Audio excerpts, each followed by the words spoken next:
Now, Joel, last time you were here, you came in a wheelchair That's right. and you used the elevator.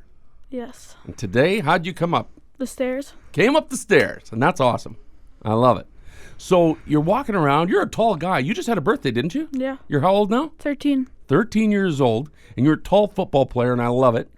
How does it feel to get out of that chair? Good. When you were out in Boston for your therapy, what were some of the things that they had you do? What were some of the exercises and stuff that you did? They made me go on the treadmill, made me do lots of stairs and sports activities. Well, I mean, even to start off with, the first day you started there, they took the wheelchair away from you and gave you crutches, and you had By to. the first week, I was walking. Yeah, you. Wow. Yeah. Yeah. Did that concern you when you got there and the first thing they did was take your chair away? Yeah. Like, what were you thinking? They're crazy. Yeah, I bet. You've had to use that thing for a long time. Yeah. So when you were doing some of these challenges, now there was one challenge that when you first started, it took you a long time to do it. When you left, it was a very short time. Tell me Yeah. about that challenge. When I got there, they made me do a 100-foot shuttle, which is basically walking 100 feet. And I did it in 3.5 minutes. And when I left, I did it in 32 seconds. That had to feel good. Yeah. Tell me about those times where they wanted you to keep doing more and you just couldn't. Like, how were you feeling when they were pushing you like that? I wanted to punch them. Yeah? Hit them, yeah. I believe it, because it hurt, didn't it? Yeah. So what about those times where you didn't think you'd be able to do it and then you actually did it? What did that feel like? It felt good. Yeah. Yeah. You came back to the room many times. You were so proud of what you had accomplished and could hardly wait to Skype with Dad and tell him what you had done that day. It was pretty amazing, yeah. That's pretty cool. So they set different goals for you, and now when you left, tell me about some of the goals that you accomplished. Walking a mile on the treadmill in under 20 minutes. Doing a backpack walk, which was around the hospital, which was a quarter of a mile in 5 minutes or less. Sweet. Doing 2 flights of stairs in 25 seconds. Well, that's fantastic, Joel. I'm proud of you. That is awesome. Thanks. Have you started playing any football yet? No. No, are you gonna try this summer? Probably next summer. Yeah. He hasn't been cleared for running or jumping yet. Okay. Bones and muscles are still too weak and need to be strengthened, so he's got a lot of work still ahead of him to get stronger with everything and stamina, and also with his walking and his gait. But he's come a really long way. We're so proud of him. He put a lot of hard work in. So what kind of stuff are you having to do now at home, and now that you're not in Boston anymore? I have to go to physio twice a week.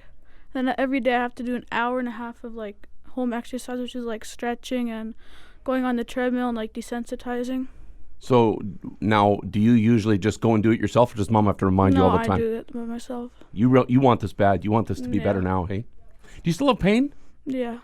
Tell me about that pain. Still the same. So right now your legs hurt. Yeah. Like how much? What does it feel like? Burning.